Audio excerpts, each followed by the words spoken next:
नमस्कार, स्वागत है आपका हमारे खास कार्यक्रम स्पेशल रिपोर्ट में। आपके साथ मैं हूं चित्रा सिंह और आज बात होगी कारगिल की शौर्य गाथा की।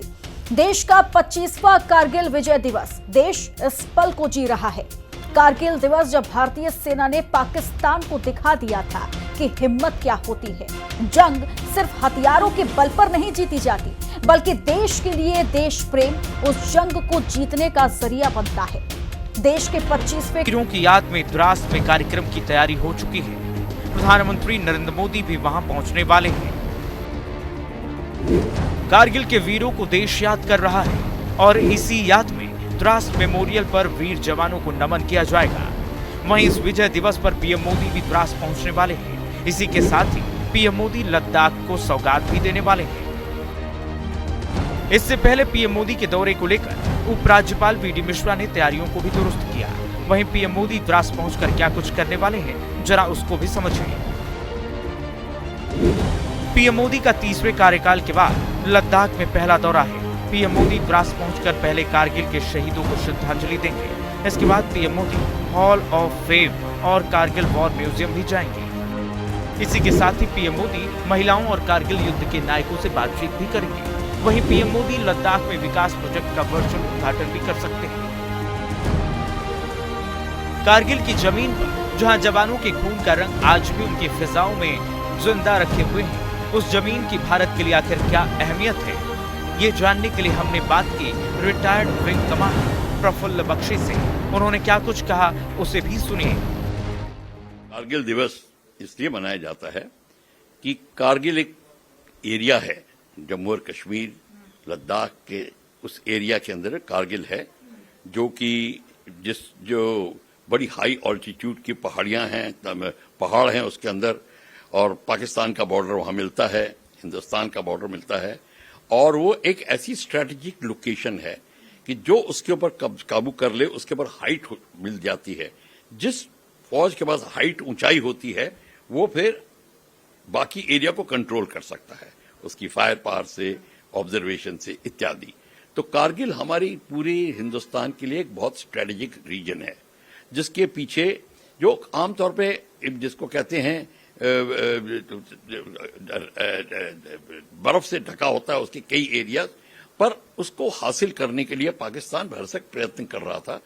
कारगिल के होने से आप जो पूरी सड़क है जो कि श्रीनगर से लेह तक जाती है, उसके ऊपर आप हावी हो सकते हैं, उसको कंट्रोल कर सकते हैं, उस सारे एरिया पे कंट्रोल कर सकते हैं। साल 1999 वो समय था जब पाकिस्तान ने अपनी मक्कारी की सारी सीमाएं पार कर दी।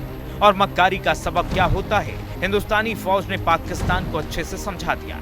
लेकिन पाकिस्तान अब भी अपने मक्कारी भरे सपने को पूरा करने की जुगत में लगा हुआ है, जिसके लिए लद्दाख में सुरक्षा के पुख्ता इंतजाम है। कारगिल के चप्पे चप्पे पर आर्मी तैनात है। 25वें कारगिल दिवस पर आयोजित कार्यक्रम और प्रधानमंत्री नरेंद्र मोदी के दौरे के मद्देनजर लद्दाख प्रशासन की ओर से सब डिवीजन कारगिल को नो फ्लैग जोन और रेड जोन घोषित कर दिया गया है, जिसके तहत किसी भी तरह के ड्रोन की गतिविधि पर अस्थायी रोक लगा दी गई है। लेकिन पुलिस, पैरामिलिट्री, एसपीजी सहित अन्य सुरक्षा कर्मियों के लिए ये प्रतिबंध नहीं है। तो सुरक्षा पूरी है, पीएम मोदी पहुंचने वाले हैं, पूरा देश कारगिल विजय दिवस के उमंग में डूबा हुआ है। साथ ही ये दिन हर बार पाकिस्तान को याद दिलाता रहेगा कि भारत जब बरसता है तो पाकिस्तान के मजबूत से मजबूत किले को ध्वस्त कर देता है। भारतीय सेना जब मैदान में उतरती है तो पाकिस्तान की पतलून ढीली हो जाती है। सेना की एक दहाड़ पाकिस्तान के पसीने छुड़ाने के लिए काफी है, क्योंकि उस मुल्क की सरहद को कोई छू नहीं सकता, जिस मुल्क की सरहद की निगहबान है भारतीय सेना। ब्यूरो रिपोर्ट, हिंदी खबर।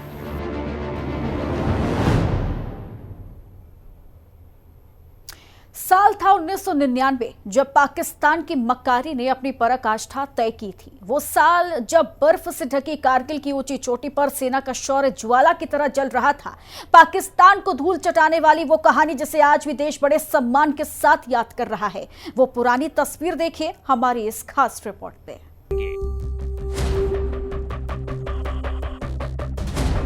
हम शांति चाहते हैं, ये तो दुनिया ने देखा। अब दुनिया ये देखेगी कि हम शांति की रक्षा के लिए और अपनी शक्ति का भी प्रदर्शन कर सकते हैं। लड़ाई के परिणाम के बारे में भी मेरे मन में कोई संदेह नहीं है। हमारी विजय निश्चित है और हम विजयी होकर दिखाएंगे। ऊंचे ऊंचे पहाड़ों यहाँ वही कारगिल जिसका नाम सुनते ही जहन में एक खास तस्वीर उभर आती है। तस्वीर एक ऐसे युद्ध की जिसे कभी भुलाया नहीं जा सकता। 25 साल पहले की ये तस्वीर इतिहास का हिस्सा बन चुकी है। आज यहाँ ना गोलियों की गूंज है, ना ही युद्ध के निशान। सरहद की वजह से यहाँ सेना की मौजूदगी जरूर देखी जा सकती है। तारीख 3 मई 1999। जगह कारगिल, जम्मू कश्मीर। भारतीय सेना के खाली पड़े बंकरों में पाकिस्तानी सेना ने कब्जा जमा लिया। 5000 पाकिस्तानी सैनिक घुसपैठियों की तरह असलहा और बारूद लेकर बंकरों में घुस आए। उन नापाक सैनिकों का मकसद था 1971 में हारी हुई चोटी पर अपना कब्जा जमाना। लेकिन जैसे ही भारतीय सेना को घुसपैठियों की खबर लगी, सेना के जाबाज सैनिकों ने कमर कसी दुश्मनों के दांत खट्टे करने के लिए। भारतीय रणबांकुरों ने दुश्मनों को उनके अंदाज में ही जवाब देने की योजना बना ली और फिर हुई दहशतगर्दों को हिंद से खदेड़ने की शुरुआत। कारगिल का युद्ध लगभग 18,000 फीट की ऊंचाई पर लड़ा गया था। इस युद्ध में 30,000 भारतीय सैनिकों ने अपने शौर्य का लोहा मनवाया था। भारतीय आर्मी और वायुसेना ने कब्जे वाली जगह पर ताबड़तोड़ हमला किया था। इस जंग में भारतीय वायुसेना ने मिग-27 और मिग-29 का इस्तेमाल भी किया था और अपने पराक्रम से पाकिस्तानी सेना को सीमा पार जाने पर मजबूर कर दिया था। 26 जुलाई 1999 बड़े पैमाने पर तकरीबन 130 से लेकर 200 किलोमीटर एरिया हमारा ऑक्यूपाई कर लिया। पहले उन्होंने कहा कि ये कश्मीरी मिलिटेंट्स है, जिसको हिंदुस्तान ने समझा कि 30 से 40 हैं, लेकिन बाद में पता लगा कि वो द्रास से लेकर बटारी तक फैले हुए थे और कम से कम 200 किलोमीटर के एरिया में फैले हुए थे। और उन्होंने 6 महीने से उन पोजीशन को बहुत स्ट्रॉन्ग कर दिया था। वो जितनी भी ऊंचाइयां थी उनके पास में थी और उनसे पत्थर भी लुढ़काते तो दुनिया की किसी भी सेना उनको उखाड़ नहीं पाती थी। उसके बावजूद हिंदुस्तान की सेना ने 84 डेज की लड़ाई के बाद में पाकिस्तान को उस जगह से पिछाड़ फेंका। ये इतिहास लिखना उतना भी आसान नहीं था। ऑपरेशन विजय क्या था, किस तरह से इसकी रणनीति ने काम किया था, उसे भी समझिए। साल 1999 में सेना ने ऑपरेशन शुरू किया था। इस जंग का कोड था ऑपरेशन विजय। जंग के पहले और दूसरे दिन पाक सेना हावी रही, जिसके बाद पाकिस्तानी सेना को धूल चटाने के लिए भारतीय सेना ने युद्ध की रणनीति बदली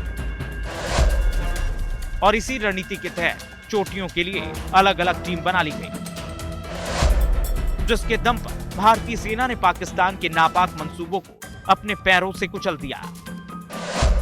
इस युद्ध में जहां भारतीय सेना ने अपने पराक्रम का परिचय देते हुए पाकिस्तान के 700 से ज्यादा जवानों को ढेर कर दिया,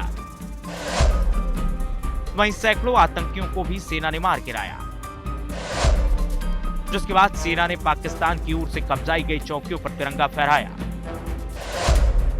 वहीं इस युद्ध में 500 से ज्यादा भारतीय सैनिक शहीद भी हुए। इस बार जब देखा कि अब उन्होंने काबू ही नहीं किया, खाली भी नहीं कर रहे और अंदर घुस गए हैं और घुस गए और उन्होंने अपने सीमेंटेड एरियाज बना दिए, अपने बंकर्स बना दिए। और जब ये हो रहा था तो जब बंकर्स बना रहे थे और उन्होंने खाली नहीं किया था उन्होंने, तब एक गडरिये ने आके हमारी फौज को ये इत्तला करा था कि फलानी फलानी जगह पे वो घुस गए हैं। और हमारी फिर फौज ने उसको फिर किस तरीके से निकाला, कारगिल को किस तरीके से हमारे जवानों ने इतनी शहादत देकर हमारी इस जो गलती हमने करी है उसको ठीक किया अपनी जान देकर। कारगिल विजय दिवस, इस जंग को बीते भले ही 25 साल हो गए हैं, लेकिन इसकी याद अभी भी लोगों के दिलों में जिंदा है। इस जंग में इतिहास लिखने वाले योद्धा वीर भले ही ये भूमि छोड़ चुके हैं, लेकिन उनकी तस्वीर लोगों के दिलों में अभी भी जिंदा है। इस युद्ध से पाकिस्तान का नक्शा बदलने वाले वीर योद्धाओं की जाबाज कहानी इस रिपोर्ट से समझिए।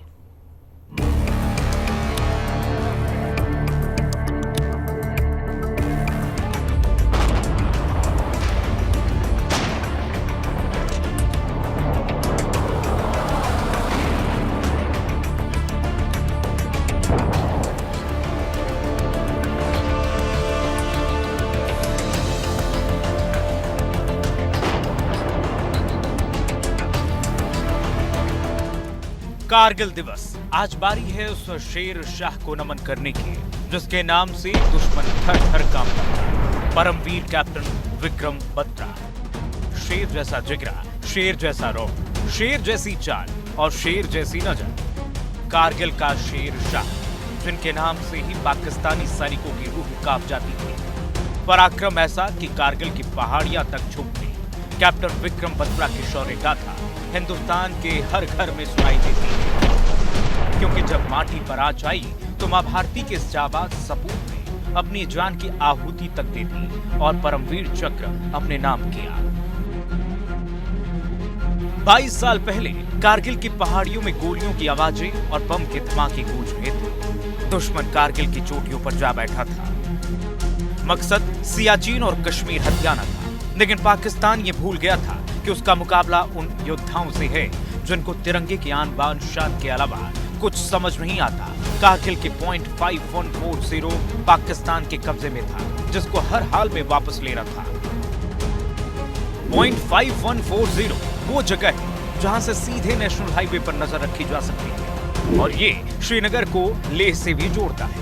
वहीं इसी के चलते वहां पर ज्यादातर गोलीबारी भी हुई, जिसे लेकर 13JK राइफल को इसका टास्क दिया गया, जिसके अफसर थे कर्नल वाईके जोशी। कर्नल वाईके जोशी ने इसकी जिम्मेदारी विक्रम बत्रा को दी। विक्रम बत्रा, जिन्हें शेर शाह भी कहा जाता था। और फिर क्या था, जंग में खड़े विक्रम बत्रा ने दुश्मनों के छक्के छुड़ा दिए। लोग सब देख रहे हैं और पूरा देश देख रहा है, और इस देश में लड़ाई तो बहुत हुआ, लेकिन ये एक चुनौतीपूर्ण लड़ाई था। और उस लड़ाई में जो नए जनरेशन के लोग हैं, नए भारत की जो आविष्कार हो रहा है, हर चीज देख कर के ये पूरा विश्व देख रहा है कि हम लोग किस स्तर से अपने देश को आगे बढ़ा रहे हैं। लड़का तो एक ही था, लड़का को खो दिया। फिर अभी दुखी नहीं हुआ, क्योंकि देश के लिए तो प्राण आहुति दिया, कुर्बानी दिया, इसीलिए दुखी नहीं हूँ। दुखी होता हूँ तो वो तो देश को रक्षा के लिए तो प्राण आहुति। जैसा कैप्टन विक्रम बत्रा ने कहा था, उन्होंने ठीक वैसा ही किया। उनके प्रण के सामने दुश्मनों का रण बहुत छोटा पड़ा। अगले 2 दिनों में कारगिल के शेर शाह ने .5140 पर तिरंगा फहरा दिया। इस ऑपरेशन के लिए उनको कोड नेम शेर शाह दिया गया था। वहीं से वो कारगिल के शेर कहलाए। कैप्टन विक्रम बत्रा जिस तरह पाकिस्तान पर कहर बनकर टूटे थे, उससे पाकिस्तानी सेना में भी उनके चर्चे होने लगे थे। जहां विक्रम बत्रा ने अपने धमक से पाकिस्तानी सेना के छक्के छुड़ाए थे, वहीं इस युद्ध में हीरो बनकर देश के कई जवानों ने दुनिया के सामने भारत की ताकत दिखाई थी। नाम दिगेंद्र कुमार, रेजिमेंट राजपूताना राइफल्स, जगह टोलोलिंग पहाड़ी। 10 से 15,000 फीट की ऊंचाई पर टोलोलिंग की पहाड़ी पर कब्जा करने के 3 प्रयासों के बाद 2 जून 1999 को army chief general VP Malik ने राजपूताना राइफल्स की मीटिंग की। लेकिन उसके बावजूद कोई रास्ता नहीं निकल रहा था कि एकाएक 30 साल का युवा कमांडो खड़ा हुआ और साहस बटोर कर कहा, मैं नायक दिगेंद्र कुमार और कोबरा इंडियन आर्मी का बेस्ट कमांडो हूं। मेरे पास जीत का एक पक्का प्लान है। पहाड़ी बिल्कुल सीधी है और हम वही रास्ता लेंगे जो दुश्मन ने लिया है। और वही हुआ। दिगेंद्र ने अपने साहस और साथियों के सहयोग से दुश्मनों के 11 बंकरों को नेस्तनाबूद कर दिया और जवाबी फायरिंग में सीने पर 5 गोलियां खाकर शहीद हो गए। देश आज भी उनकी शहादत पर गर्व करता है और इस जीत को विजय दिवस के रूप में मनाता है। लेकिन उन जवानों के मरने का दर्द अभी भी लोगों के आंखों से निकल नहीं पाया। हिंदी खबर ने जब इस युद्ध को लेकर retired major general SB Asthana से बात की तो इस वीर गाथा को बताते बताते उनकी आंखें नम हो गई। मेरे एक जवान को बहुत ज्यादा गोली लग गई थी राइट हैंड में, तो डॉक्टर ने मुझे बताया कि अभी इसका दाहिना हाथ काटना पड़ेगा, तो और नहीं तो ये बच नहीं पाएगा। तो मैंने कहा ठीक है, फिर अगर ऐसी बात है तो आप जो भी करना है कीजिए। और लेकिन जब इसको होश आएगा तो मैं अब उसके सामने होना चाहिए, क्योंकि अब मैं इंस्ट्रक्शन दे रहा हूं कि हाँ ठीक है हाथ काट दो और वो भी राइट हैंड है, तो अगले दिन मैं उसके सामने होना चाहिए। तो ठीक है, उसके बाद में ये जो उसने ऑपरेशन भी क्या वहाँ पे जो कुछ भी उसके पास था लड़ाई के मैदान में, उसने उसी से उसका एक तरीके से सर्जरी कर दी। अगले दिन तक उसको नीचे ले गया के हम हॉस्पिटल में पहुंचा पाए, तब तक तो ये सब हो चुका था। तो उसके बाद में जब उसको होश आया तो मैं उसके सामने खड़ा हुआ था, तो उसकी समझ में नहीं आया कि क्या हुआ। तो जब उसको होश आया तो फिर मैंने उसको बोला कि बेटे आपको गोली बहुत लग गई थी, आपकी जान तो हम बचा सके लेकिन आपका हाथ नहीं बचा सके। तो उसके बाद जैसे ही उसने ये सुना तो जाहिर है कि सबसे पहला रिएक्शन तो उसका यही था कि वो चिपट गया मेरे से, थोड़ा रोना भी आया। उसके बाद पहला सेंटेंस जो उसके मुंह से निकला वो ये था कि साहब कुछ और पाकिस्तानी मारने के बाद हाथ कटने से अच्छा होना था। तो ये जज्बा है हमारे जवानों का। कारगिल दिवस याद दिलाता है उन वीर योद्धाओं की शहादत जिनके दम पर भारत ने पाकिस्तान को एक नहीं, दो नहीं, बल्कि कई बार सबक सिखाया है। ऐसे वीर जवानों को हिंदी खबर शत शत नमन करता है। ब्यूरो रिपोर्ट, हिंदी खबर। तो कारगिल की शौर्य गाथा में आज के लिए बस इतना ही। आप बने रहिए हिंदी खबर के साथ। नमस्कार।